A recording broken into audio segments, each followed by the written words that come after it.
The garden gate creaked open, and death stepped in.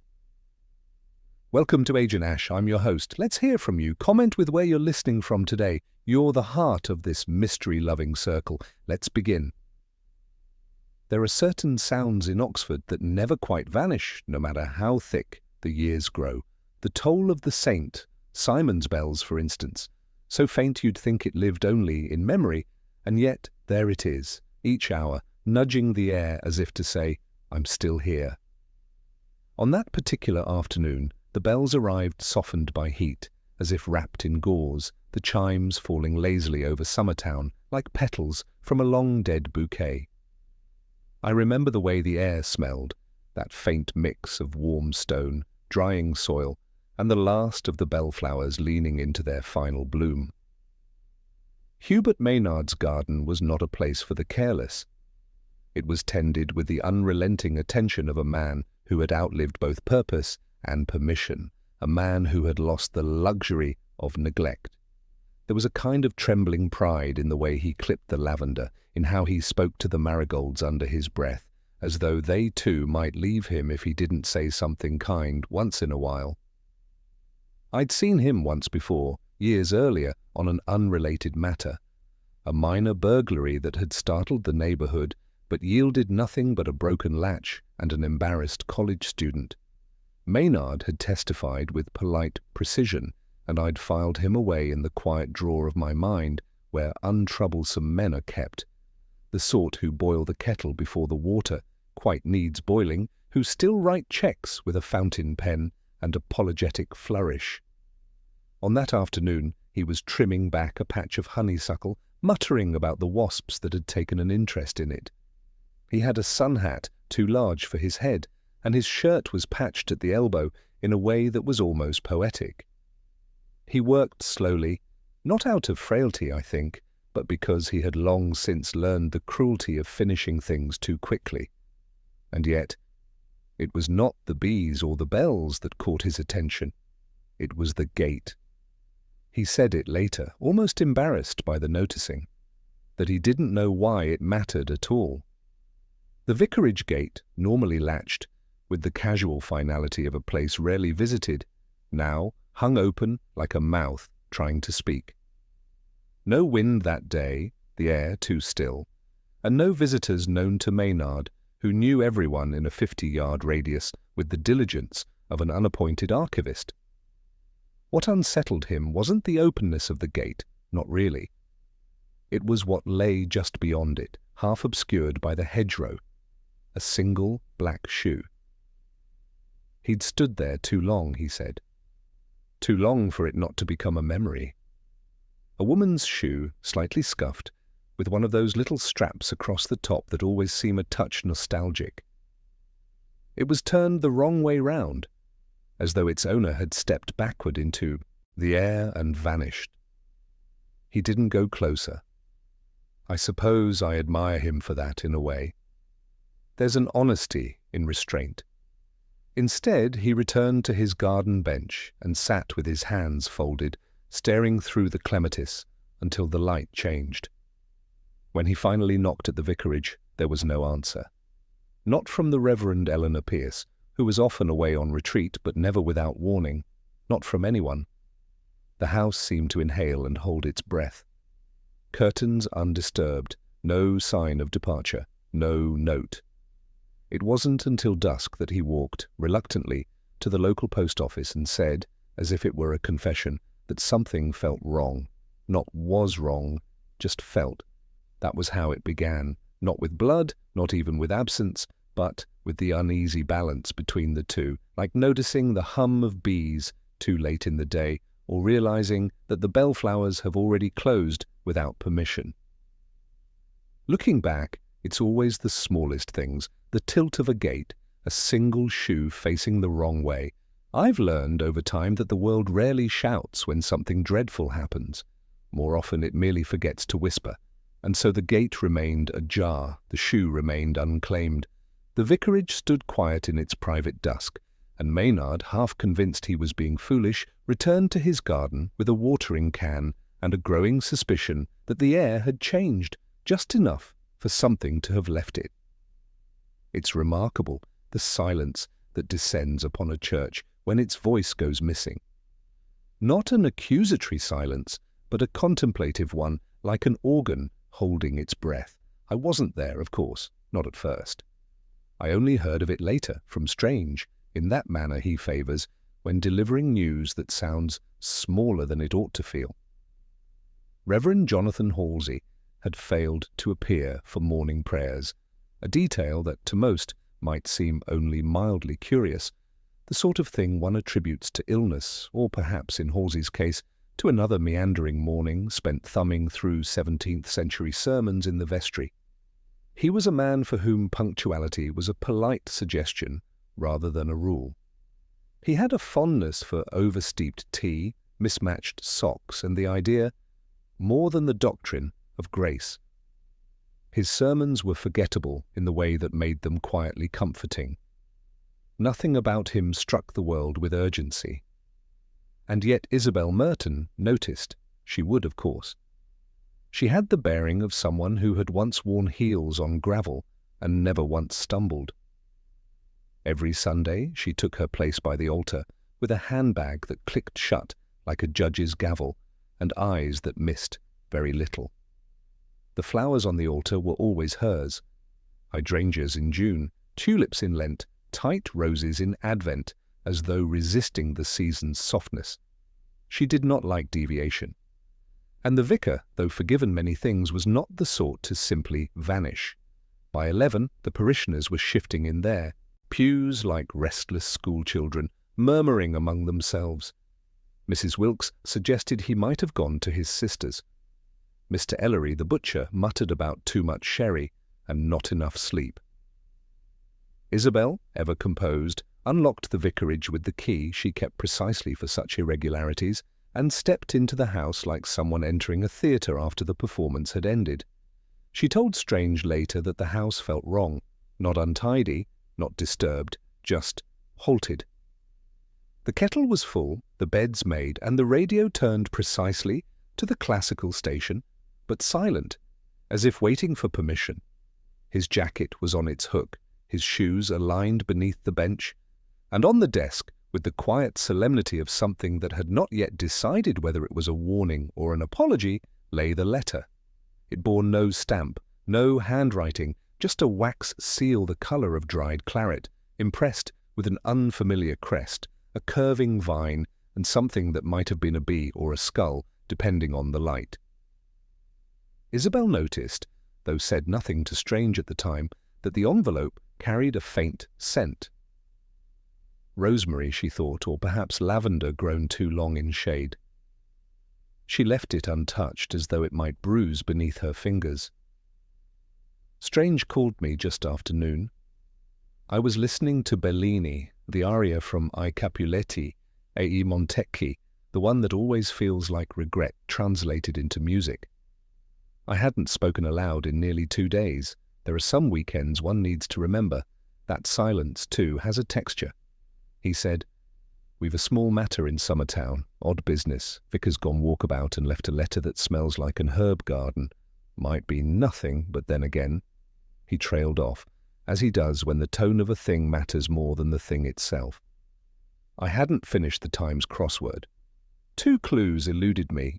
Something about a bishop's move and a forgotten spice. The kettle had just boiled.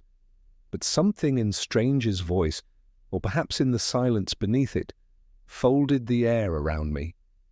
I put on the old coat, the one that smells faintly of old books and rain, and I stepped out into Oxford, where the stones remember more than they're willing to say, and where, somewhere beyond the bellflowers and empty gates, something had begun to shift. I did not yet know whether I was heading toward a disappearance or a return, only that I had, at last, been invited back into the quiet theatre of the unexplained. There is a difference between mess and mischief. One announces itself with broken things and scattered intentions. The other is quieter, curious, designed almost to be overlooked. The vicarage had not been ransacked, no drawers upturned in fury, no curtains torn or shelves emptied. And yet the disorder was curated. as though someone had walked through the house with a gloved hand, disturbing only what mattered and nothing more. I arrived in the early afternoon. The air had changed since my last visit to Summertown. The warmth had retreated behind a veil of cloud, and the light seemed to pool strangely in corners, unsure where it belonged. Inside, the vicarage still smelled faintly of beeswax, old sermons, and the kind of soap one associates with boarding schools and solitary men. The first thing I noticed was the drawer, third one down, in the desk to the right of the small bay window. Forced, but not broken. Its contents: church rosters, faded photographs, a small tin of spare keys, undisturbed. Only the method of entry betrayed intent. I ran a finger along the thin splinter where the wood had given way. A gentle violence, someone looking for something they either did not find or did not need to remove. The garden was worse. Not in appearance, it remained as meticulously kept as ever, but in its silence. The back gate hung open, swaying almost imperceptibly with the breeze, though no footprints marred the soil, no blade of grass was out of place. If someone had passed through, they'd done so with a care bordering on reverence. Or perhaps they hadn't walked at all. The thought lingered longer than I care to admit. Mrs. Finch met me in the sitting room with a composure that felt both earned and borrowed. A woman in her late 60s, built like a skeptical librarian, she had served the vicar for nearly a decade. Her blouse was crisply ironed. Her hands smelled faintly of polish and lemons. She said, Reverend Halsey was not the sort to forget things, not services, not birthdays, not his dog collar, even when he couldn't find his reading glasses. She'd dusted the chapel pews herself that morning, she told me, expecting to hear him humming through his shaving again, that tuneless little version of Abide With Me he always tried to pass off as thought. I asked about visitors. She shook her head. Only Isabel Merton, and occasionally the choir director, whom she did not entirely trust, though she wouldn't say why. She said the vicar had received a letter the day before, not through the post, but delivered somehow. She hadn't seen who brought it, but she'd noticed the smell when she fetched his laundry. Rosemary, she said, but older, as if dried in a drawer for years and only now remembered. There was something else. In the kitchen, above the kettle, pinned with a rusty drawing pin and curling at the corners, was a scrap of paper. I nearly missed it, a quote handwritten in a looping script I recognized as Halsey's. It read, "In the prison of his days, teach the free man how to praise." And then it ended. No attribution, no continuation, just that. An unfinished echo from Auden, half-plucked from the poet's throat. It hung there like the second part of a confession, waiting. In the study, things grew stranger. The vicar's cassock lay folded on the leather armchair, crisp and deliberate, not flung or abandoned, folded, as if one were preparing for travel or departure of a different kind. No notes, no farewell, just the robe, and beneath it a single button from a different garment entirely, darker, shinier, and not belonging to anything else in the room. I pocketed it without telling Finch. Instinct more than secrecy. I stood for some time in the doorway, looking at the absence shaped like a man. Halsey had left nothing dramatic behind. No diary page with underlined threats, no spilled wine to mimic blood, no desperate inscriptions in fogged glass.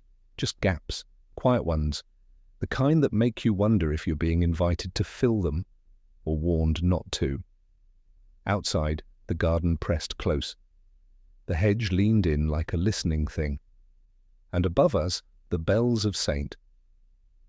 Simon's began again, tolling with the same indifference they always had, as if time were continuing whether we noticed or not. Churches are strange repositories of tension. Not the great, thunderous kind, but the quiet domestic variety, the kind that hovers between hymns and hallelujahs, blooming faintly beneath the smell of candle wax and old hymnals. The choir loft especially holds its own peculiar silence. Notes hang in the air longer than they ought to. Footsteps feel accusatory, even when well meant. It's a place that remembers secrets better than songs. Alec Linton was already there when I arrived, a boy in the loosest sense, though something in his posture, in the way he held his music folder to his chest like a shield, made him seem younger than he likely was. His stammer introduced itself before he did, a halting prelude to his soft, apologetic tone. He had one of those round, sorrowful faces one associates with forgotten altar boys and bad luck. He said he hadn't seen Reverend Halsey since the Tuesday rehearsal. He blinked, often, too often. I asked if the vicar had seemed troubled. Alec stammered that he always seemed inward was the word he chose, not distant, not moody, just elsewhere, as if he were humming to something no one else could hear. Then came Annabelle Roche, late as ever, carrying a sheet of Bach and a face that looked like it had recently decided against smiling. Her voice, when she greeted Alec, was brittle, not cruel, but thin, like glass that's been reheated too many times. She had a pianist's hands, all bone and tension, and wore no jewellery save for the faint white line on her finger where a ring had clearly once lived. She called Alec darling once, and never again in the span of our 10-minute exchange. That, more than anything, drew my attention. When people love each other, they say less. When they're pretending not to, they say more. I asked them about the vicar's absence. Annabelle shrugged, a slow, practiced motion, as though divesting herself of responsibility in layers. She said clergy came and went. Spiritual collapse, she mused, wasn't always a breakdown. Sometimes it was a quiet vanishing, like fog lifting. She said this without irony, which made it worse. In the vestry, a photograph sat slightly crooked on the notice board.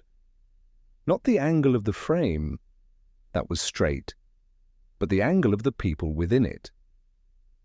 Reverend Halsey stood in the middle, flanked by Annabelle on the left, and a man I didn't recognize on the right. A trim fellow in a summer suit with eyes that didn't quite belong to the smile he wore. Annabelle's body leaned, faintly but unmistakably, toward the stranger. Halsey, by contrast, looked like a man placed there rather than included. He was holding something, a small envelope, perhaps, but the image was too washed out to tell. I asked Isabel later who the man was. She frowned. Mark Felton, she said. A theology student once who'd lingered too long around the choir and too little around the lectures. She hadn't seen him in weeks.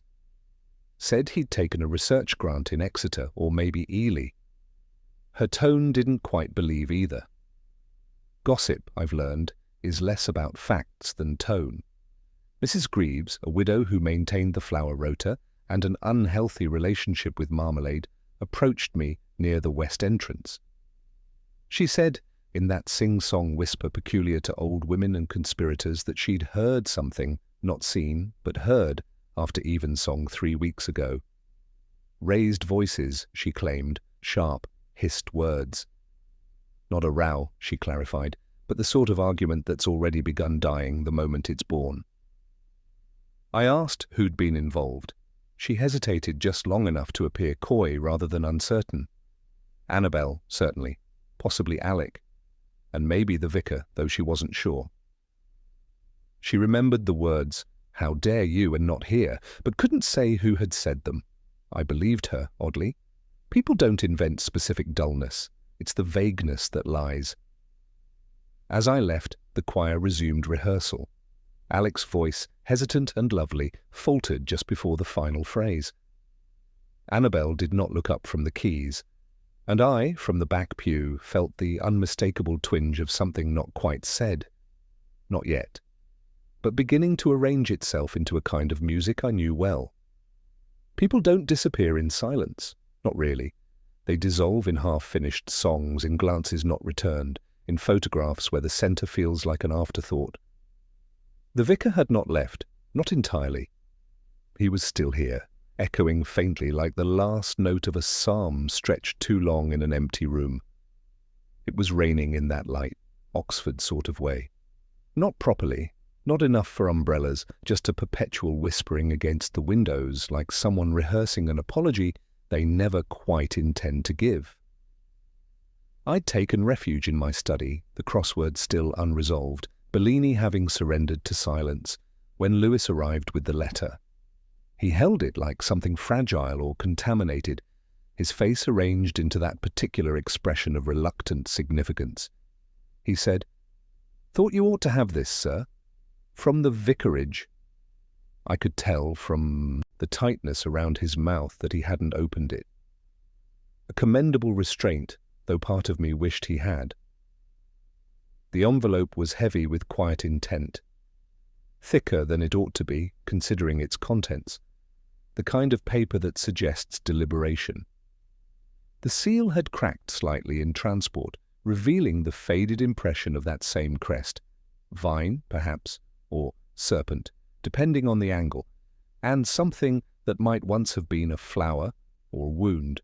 The postmark read August 11th, the year prior, 11 months ago, long enough for most people to forget they'd even posted something, and yet here it was, unopened on Halsey's desk until now, or more likely, carefully preserved, hidden in plain sight. That too was a kind of decision. Inside, one page, a poem, no title, no salutation, just 4 stanzas, written in a hand that tried to look careless but wasn't. The rhythm struck me first, as that sharp, sprung meter, unmistakably Hopkins but twisted, lines distorted as if someone had worn the poet's clothes but chosen to button them all wrong, clutch close the hush in leaf-lost chapel, ragged green where grace forgot, wound and root in rhythmic grapple, what God speaks the soil will not. I read it 3 times before I stopped pretending not to be troubled.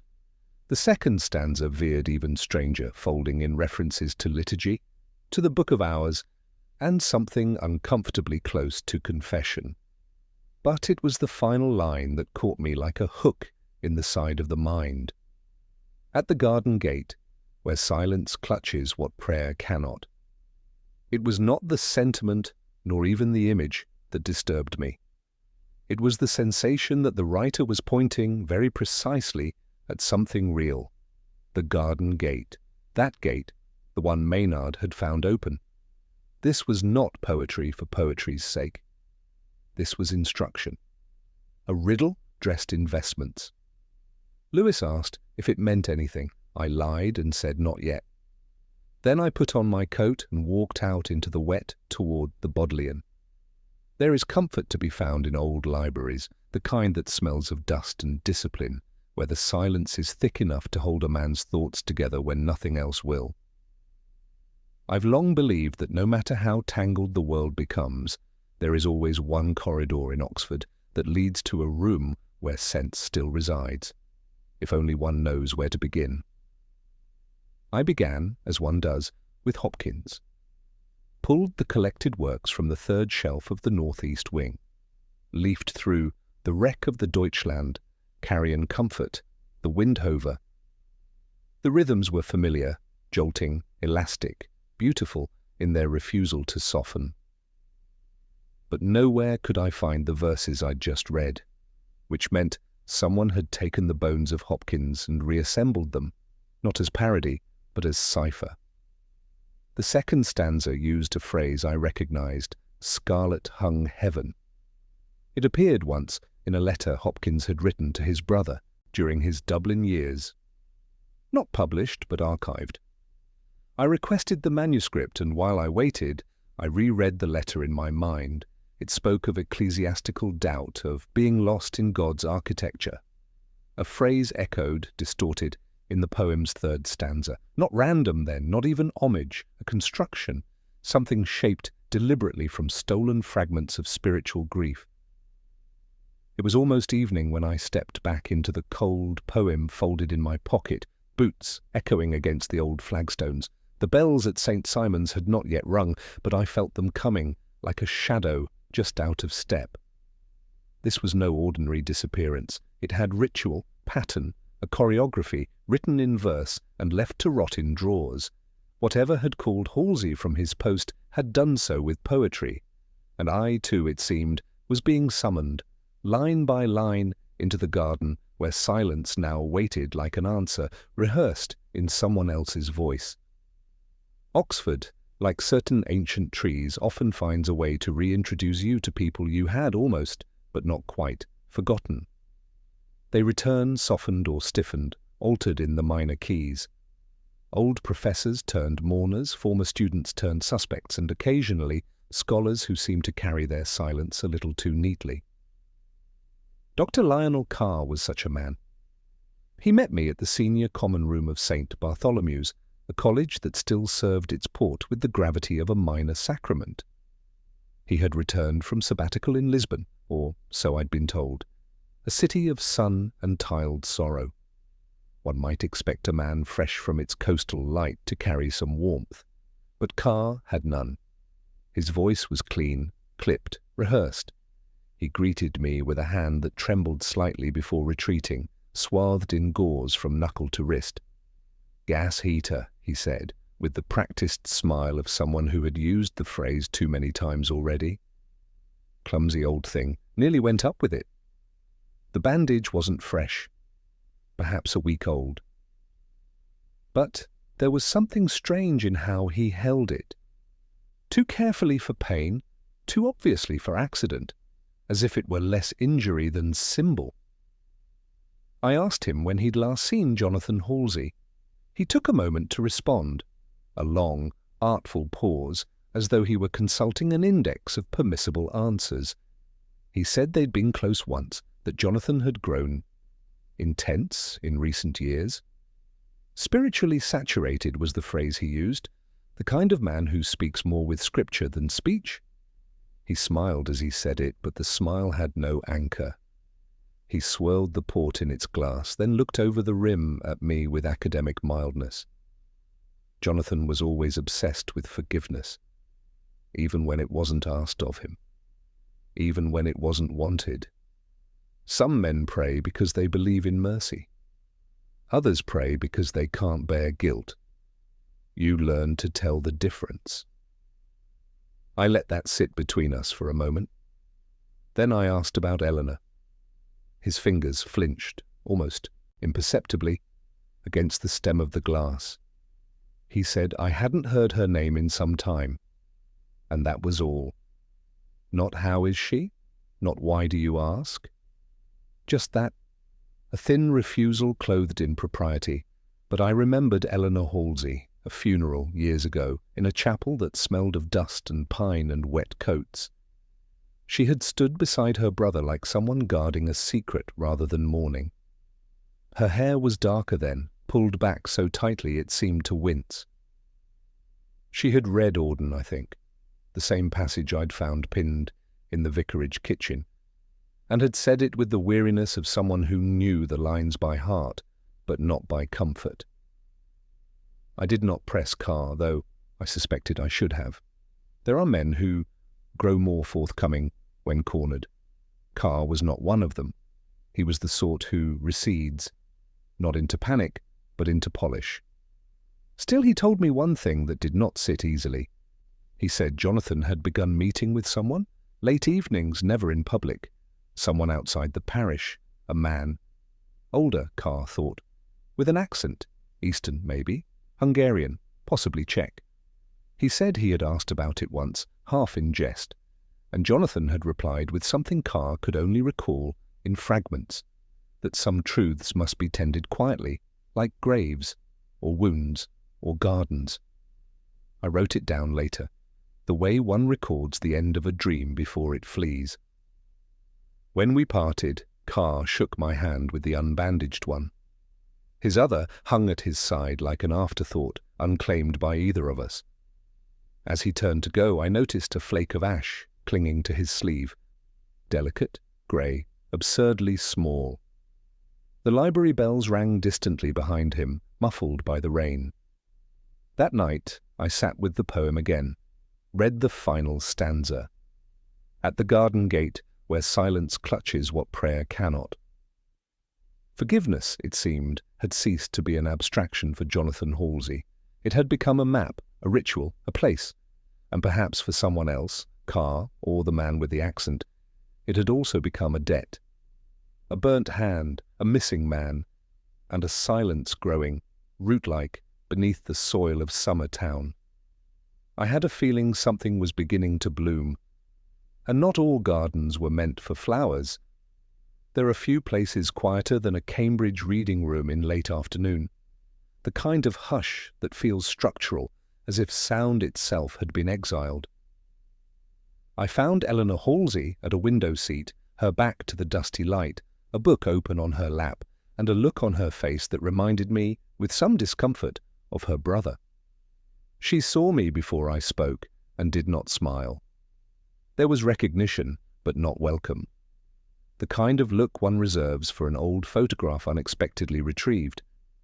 I said I was here about Jonathan.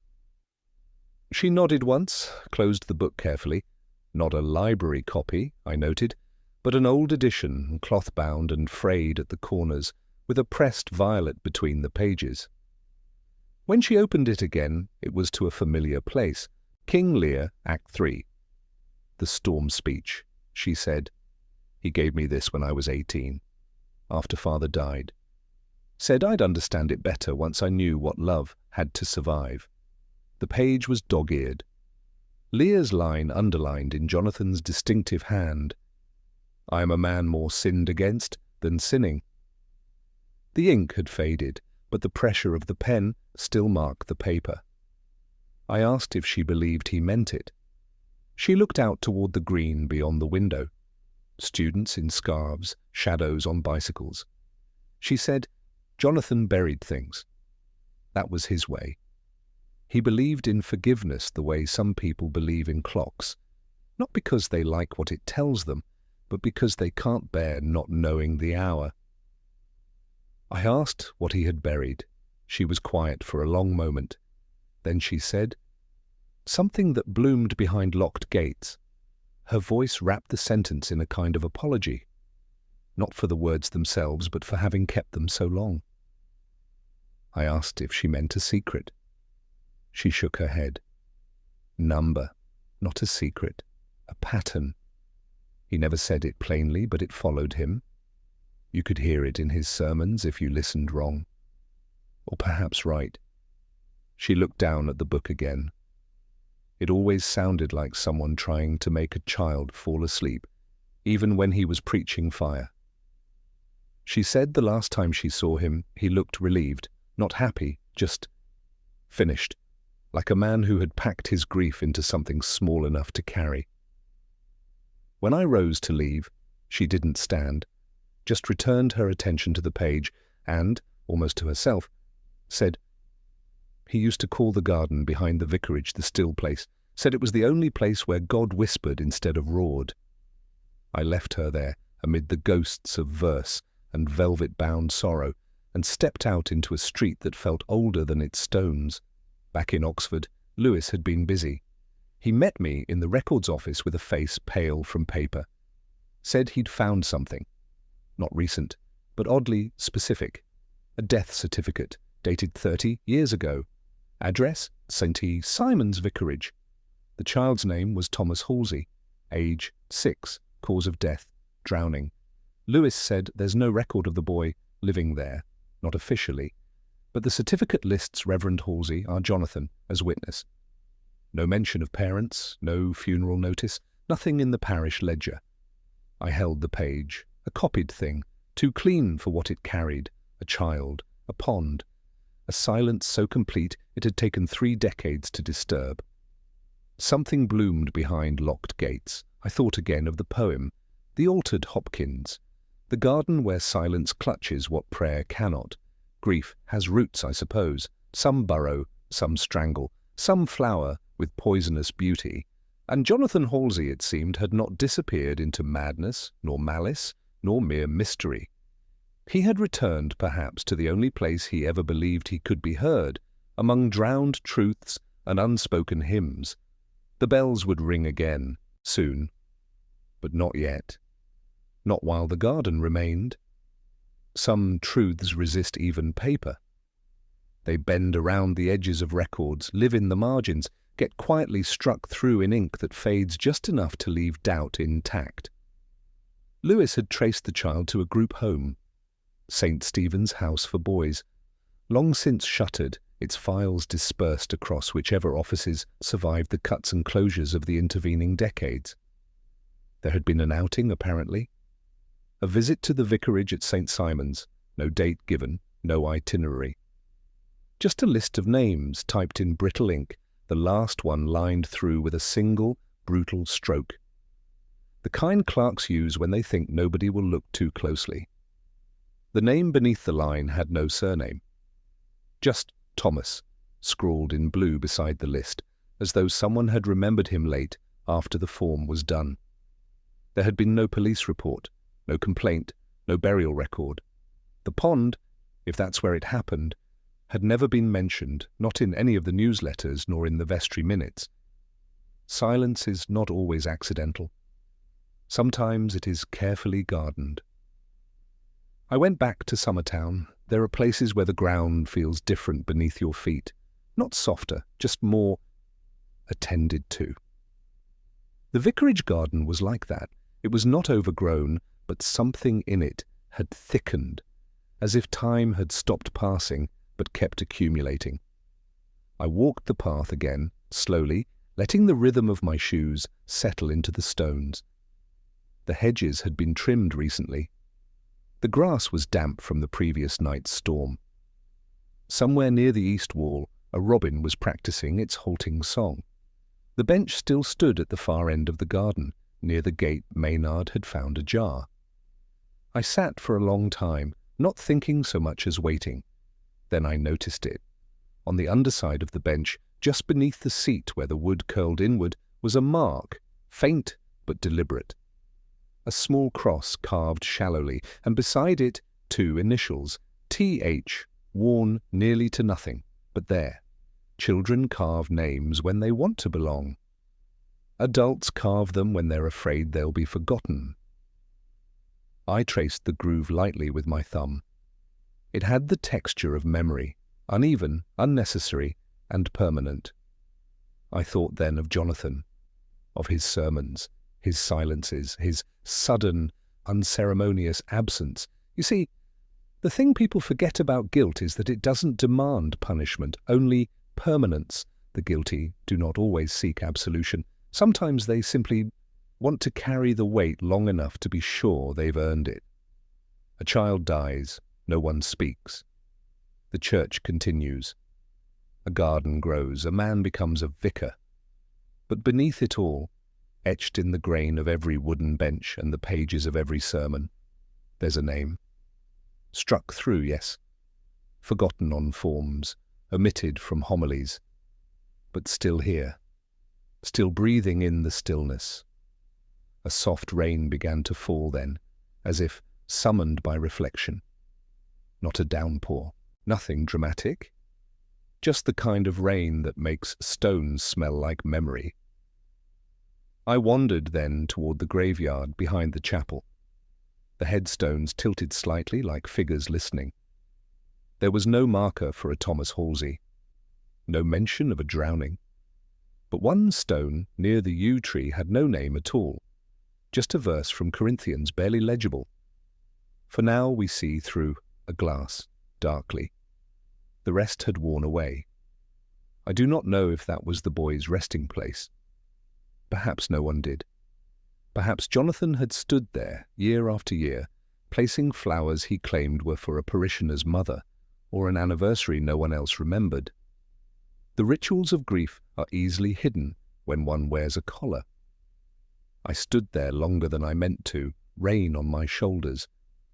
The garden quiet behind me. Not all vanishing, it is escape.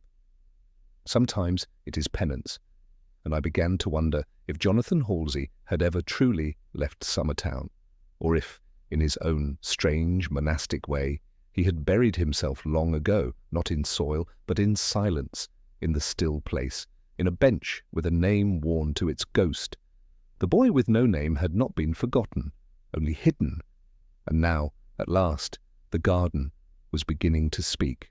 The sermon was tucked into the back of a hymnal at St. Simon's, one of those heavy, spine-cracked editions that still carried the ghost of incense and parchment.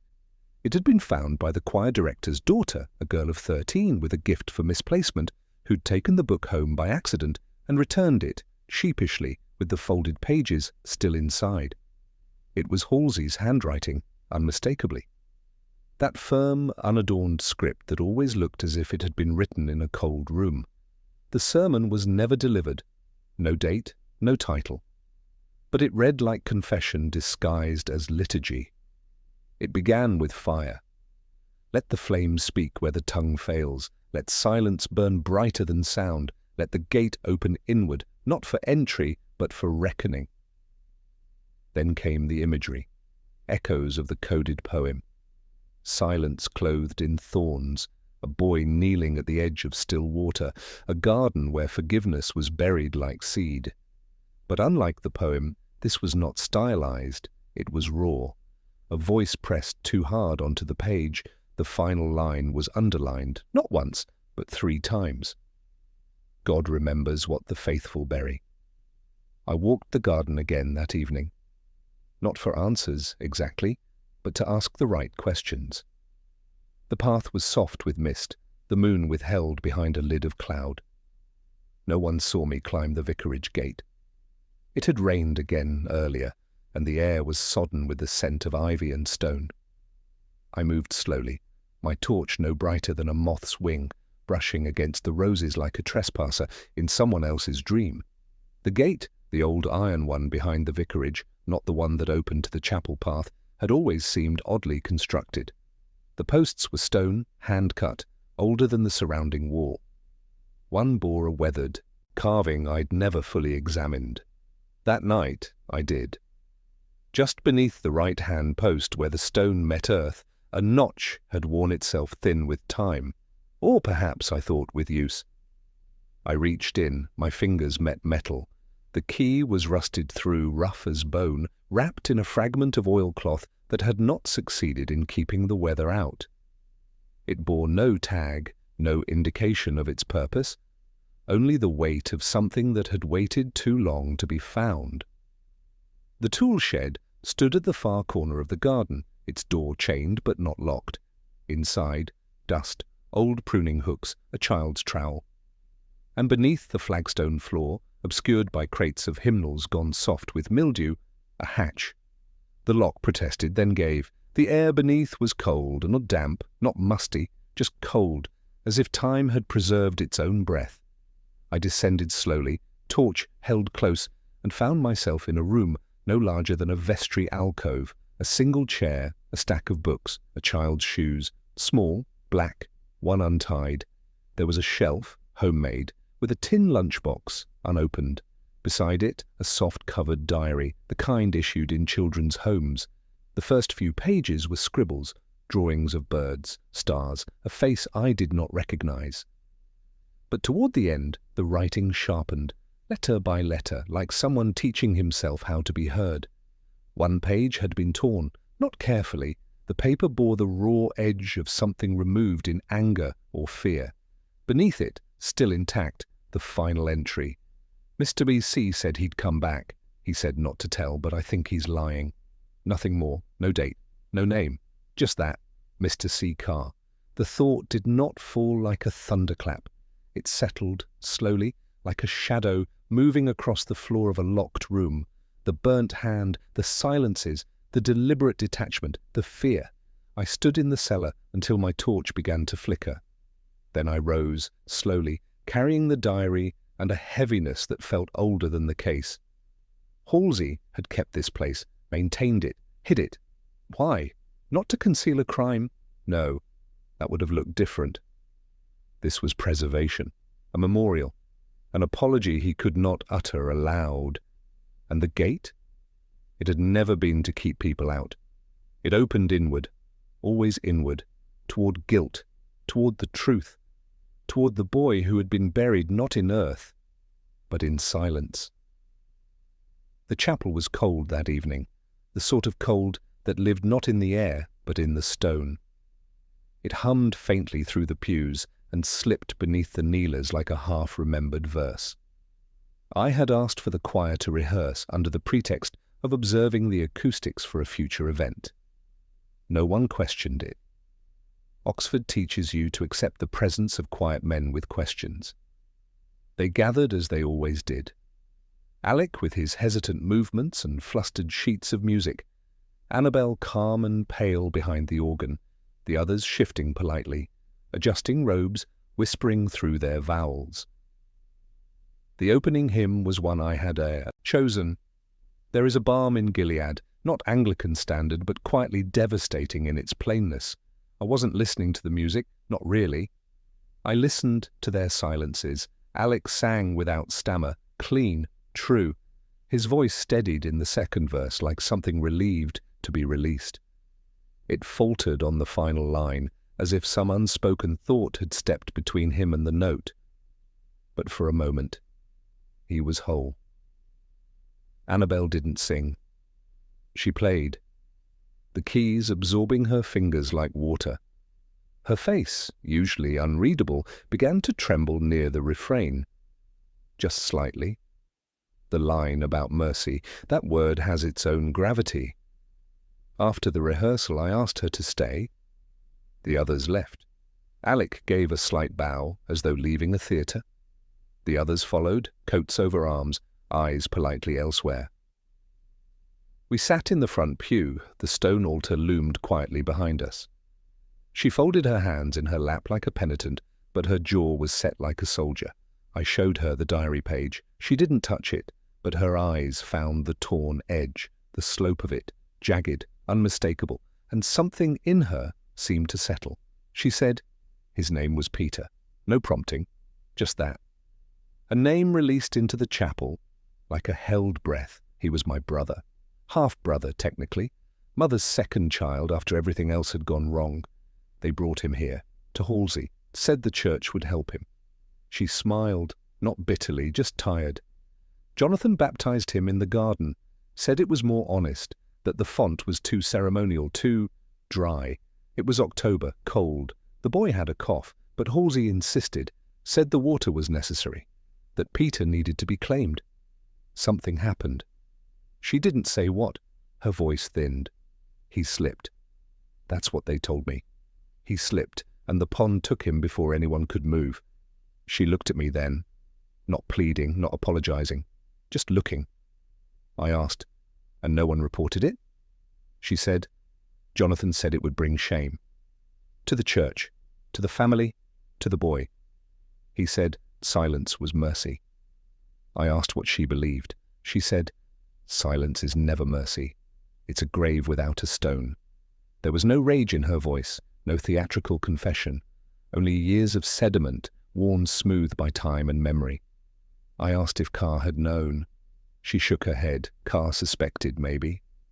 He and Halsey argued often about confession, about how much God could forgive. But I never told him. It wasn't his weight to carry. I asked why she stayed, why the choir, why the vicarage. She said, because I couldn't leave him, not Peter, not his memory. I thought if I played long enough, if I served long enough, it might count for something. And Halsey? She looked down.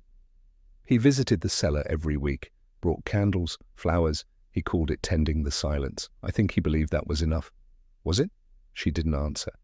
Outside, the bells of Saint. Simons began to toll the hour, slow, hollow. I let her go. There was nothing more to say. Not yet. Some truths are not solved, only uncovered, like bones beneath choir stones. The rehearsal had ended, but the silence remained. The truth, when it finally arrives, is never grand.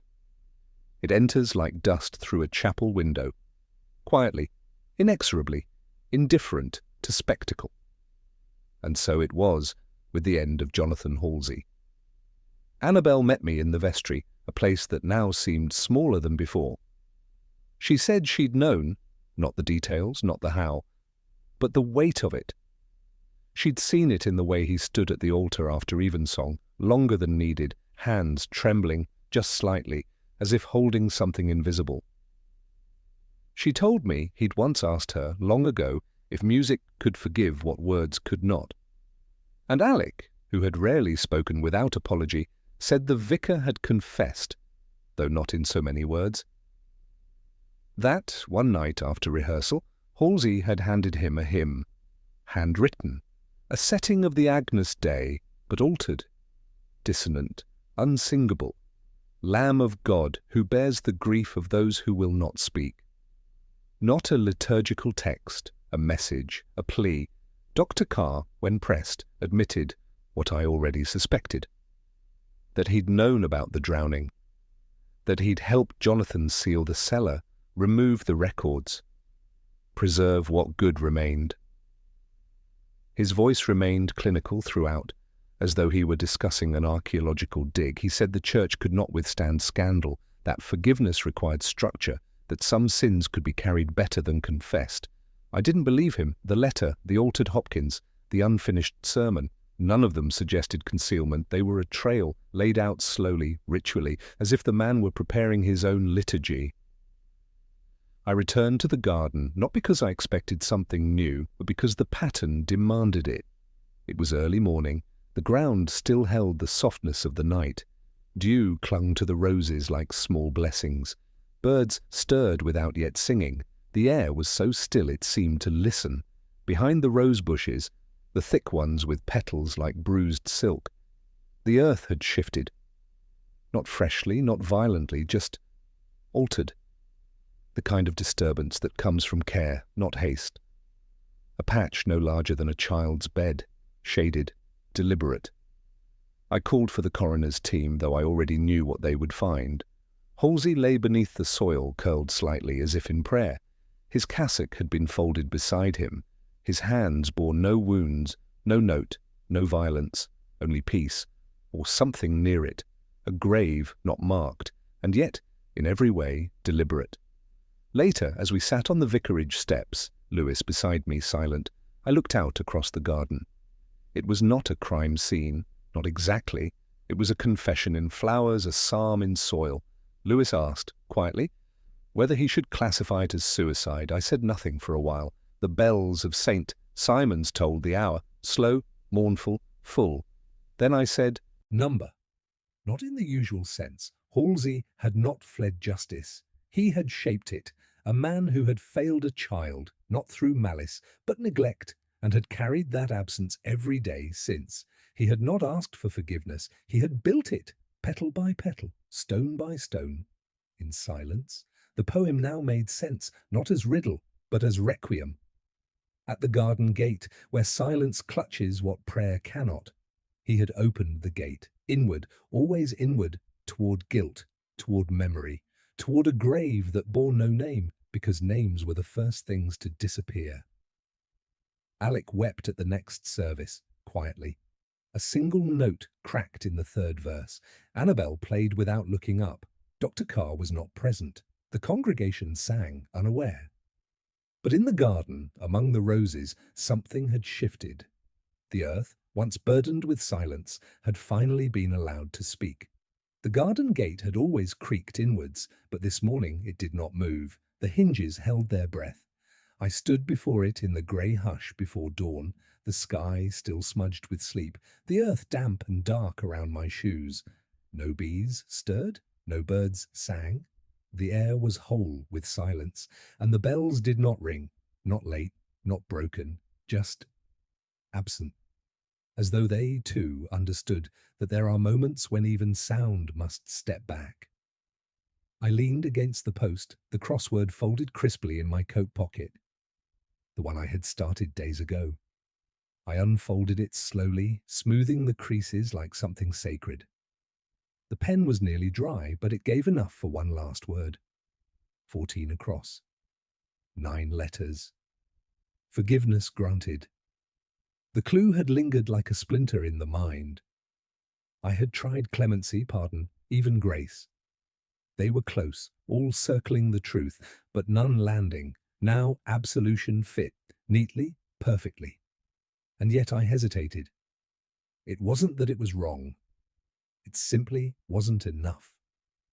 Forgiveness, I had come to realize, is not an erasure, not a cleansing. It is the endurance of memory, the willingness not to look away, the strength to sit beside the wound and call it by its name. Jonathan Halsey had known that.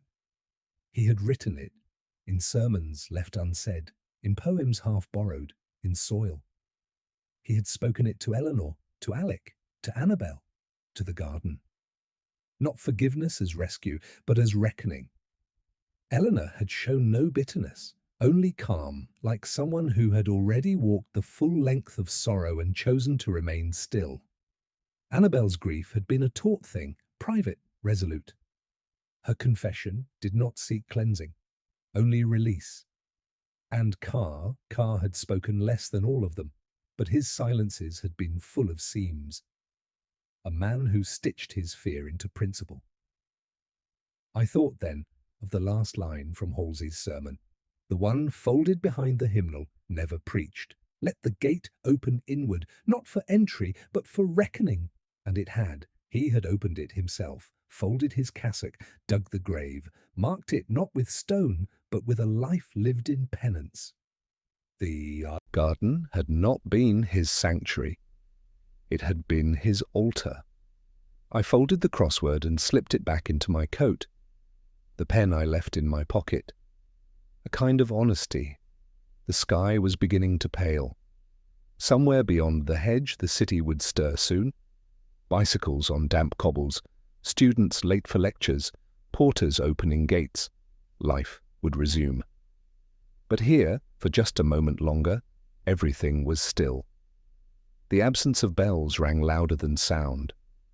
I turned, slowly. The gravel path felt softer beneath my steps than it had days before. Behind me, the gate eased shut with a whisper. Not a protest, not a farewell, just closure.